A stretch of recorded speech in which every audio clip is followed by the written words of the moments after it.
croissant. Welcome back. I'm Croissant, and today, July 1st, PlayStation officially announced the end of physical video games. Not today, not this year, not next year, but January 2028 will mark the end of physical discs for PlayStation. They put out an official statement today that I will leave in the description below, but basically they said due to consumer trends, they are moving toward a completely digital future in January 2028, and games will be releasing on disc between now and then. But yeah, it's kind of a weird feeling. This has been a years-long conversation since people have been buying games digitally. How long are we going to do this? Will this be the future? Will it overtake physical discs? And it looks like it kind of starting is to take them over. And especially at the beginning of this console generation when both the PS5 and the Xbox Series consoles had digital-only versions. This also comes shortly after Rockstar announced that GTA 6's physical edition will just be a download code in a box. So that makes me wonder, was that a soft launch for this announcement? Because these two announcements were so close to each other, it makes me wonder if Sony knew that Rockstar was going to do this, or if Sony was waiting for the right time to make this announcement publicly, and since Rockstar did theirs last week, Sony felt comfortable announcing no more PlayStation discs in 2028 this week. I think it'll also be interesting to see how many studios in the months to come and next year, how many of them will follow suit and also make a commitment to not doing any more discs. Or on the other hand, make a commitment to do discs and say, no, we are going to stay physical. We will keep making physical games.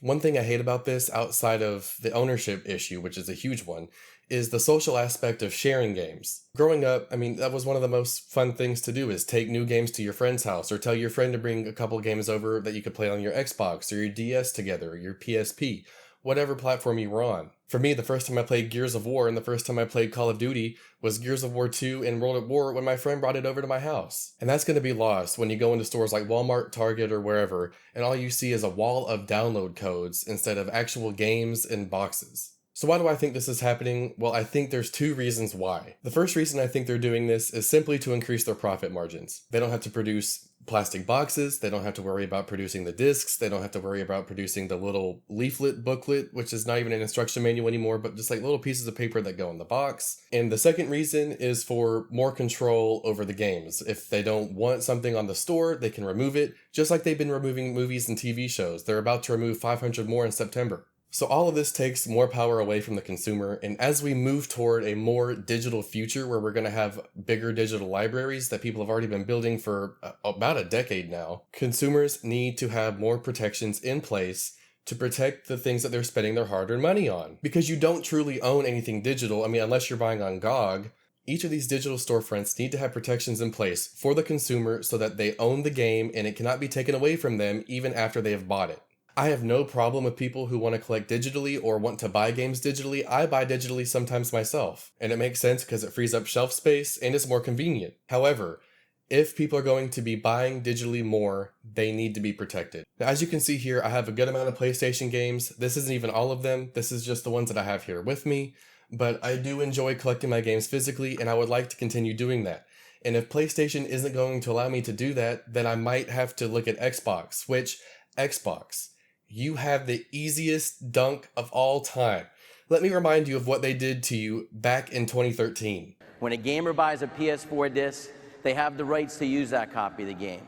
They can trade in the game at retail, sell it to another person, lend it to a friend, or keep it forever. Xbox has been going through a lot recently. They're having layoffs. They don't really know what the Xbox identity is at this moment, but you have the easiest layup of all time to make a commitment to making physical games for the foreseeable future.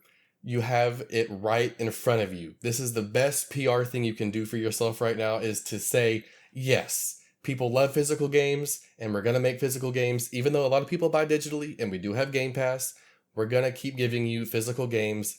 People will love it.